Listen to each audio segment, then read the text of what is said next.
So this is a summary of traditional Marxism as part of the theory method section for paper 1 and 3. So Marxism as a theory is macro, structural, conflict, and modern. As a theory, capitalism is the main focus. It's about the financial motivation of individuals pursuing profit over need.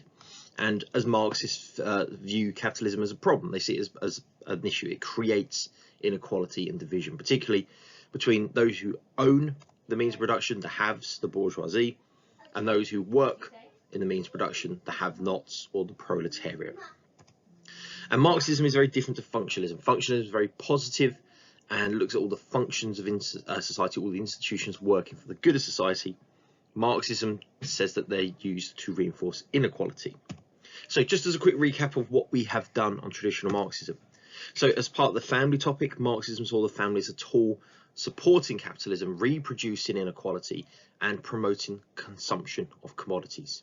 And in this we saw Engels and a monogamous nuclear family being developed to pass on private property, Althusser with the family being an ideological state apparatus, Zaretsky and the ideological functions of the family, the safe haven, ensuring men are de-stressed, calmed down and returning to work under capitalism. It's very similar to the warm bath theory or the takers of shit theory from Ansley and from warm bath from Parsons. And Donzelot talks about how the family provided state control. It monitored family, particularly agencies of the bourgeoisie or bourgeoisie individuals like doctors and social workers. Education carries on this same theme. Education reproduces inequality and justifies the inequality in society, maintaining division. Bowers and Gintis talks about how education created the myth of meritocracy, the correspondence principle, and the hidden curriculum, all making inequality seem natural, normal, and inevitable, and also preparing people for work. Althusser is education as an ISA, same argument he's always used. And Bourdieu talks about habitus, capital, and essentially middle class capital is higher and it's also more valued by the education system. And then last we saw Willis with the learning to labour in the lads. In religion, we're looking at the same process actually. Religion is just reinforcing capitalism. It's maintaining social stability, particularly capitalist society. Really only got Marx here, who talks about how religion has the ideological function of reinforcing the values of the ruling class, but also helping people cope with the oppression that capitalism provides. So the opium of the people. Lenin also agreed with this by using the term spiritual gin. And last but not least, what Marxism contributes as a pure theory. So we've got capitalism, means of production, surplus wealth, exploitation, oppression, alienation, all these ideas that developed from Marx. And ultimately what we have here is just a pure version of Marxism. So inequality developed because of the growth of capitalism. The production moved away from need to surplus value to make wealth. This allowed the bourgeoisie, who owned the means of production, to gain wealth and power.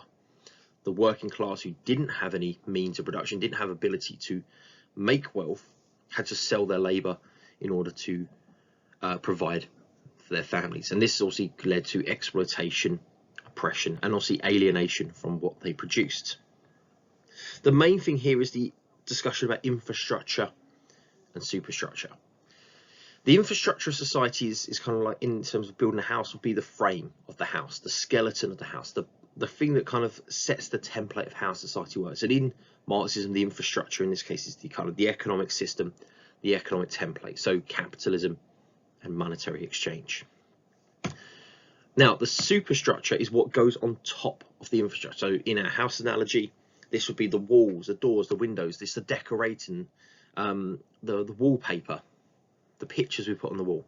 And ultimately, for traditional Marxism, the style, the design of the superstructure, whether it's a one-story house, a three-story, whether it's big, small, whether it's got a little extension on the back, all of that sort of skeleton of society, which is shaped around capitalism, will dictate how the rest of the house will be looked and designed. The superstructure will hide the infrastructure. So a lot of what we're looking at here with family, with education, with religion, is that these elements of the superstructure are hiding the capitalist infrastructure. They're hiding capitalism. They're hiding the rot in the foundation the mold inside the wall, the crack is being covered up with a bit of wallpaper or a picture. They're hiding the flaws of capitalism, they're hiding the exploitation of capitalism with the nice decoration on the outside. And that's obviously the difference here. The superstructure reinforces, supports, and protects the infrastructure. And for Marxism, this was a fixed system. The infrastructure influences superstructure, superstructure reinforces the infrastructure, and the two are connected. So as I said, with the house analogy, it's the decoration.